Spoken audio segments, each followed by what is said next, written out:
এটি একটি ব্যবসায়িক মডেলের রূপান্তর। মূল পণ্যটি বদলে গেছে, বিষয়বস্তু তৈরির পদ্ধতি বদলে গেছে, এটি বিতরণের পদ্ধতি বদলে গেছে, পরিচর্যার কার্যপদ্ধতি বদলে গেছে। এটি কাঠামোগত, বাহ্যিক নয়। সুতরাং আমাদের চারপাশে ঘটে চলা ঘটনাগুলো আগের চেয়েও স্পষ্ট করে দিচ্ছে যে আমরা শেষ দিনের শেষ পর্বে বাস করছি, নিঃসন্দেহে শেষ দিনের শেষ পর্বের শেষ পর্বে।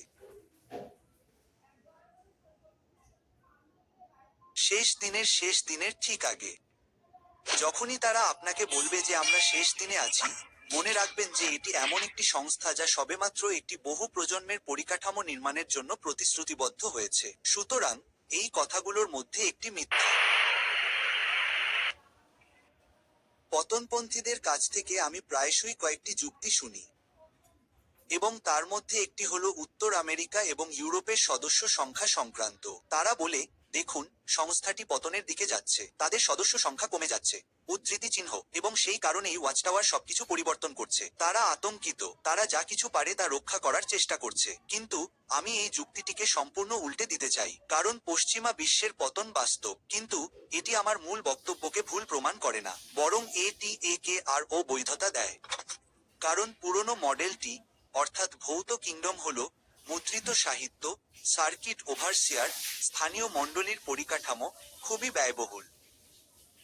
আর এটি কেবল তখনই কার্যকর হয় যখন সংস্থাটির প্রসার ঘটে, কারণ এই প্রসারই স্বেচ্ছাসেবী শ্রম এবং অনুদানের ভিত্তি তৈরি করে যা এই আনুষঙ্গিক খরচগুলো টিকিয়ে রাখে। তাই পশ্চিমা দেশগুলোতে সদস্য সংখ্যা কমে যাওয়ায় সেই পুরনো মডেলটি অর্থনৈতিকভাবে ক্রমশ অস্থিতিশীল হয়ে পড়ছে। কিন্তু ডিজিটাল মডেল এই সমস্যাটি প্রায় পুরোপুরি সমাধান করে।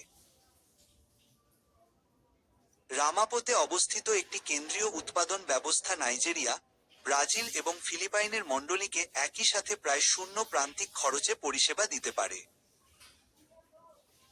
এখানে রক্ষণাবেক্ষণের জন্য কোনো কিংডম হলো নেই, ছাপিয়ে পাঠানোর জন্য কোনো ম্যাগাজিন নেই, উড়িয়ে আনার জন্য কোনো ওভারসিয়ার নেই। বিষয়বস্তু একবার তৈরি হয় এবং প্রায় বিনামূল্যে বিশ্বব্যাপী বিতরণ করা হয়। সুতরাং পশ্চিমা দেশগুলোর এই পতন সংস্থাটিকে ধ্বংস করছে না, বরং তারা যে পরিবর্তন শুরু করেছিল তাকে আরও ত্বরান্বিত করছে। প্রকৃতপক্ষে পরিকাঠামো নির্মাণের পরে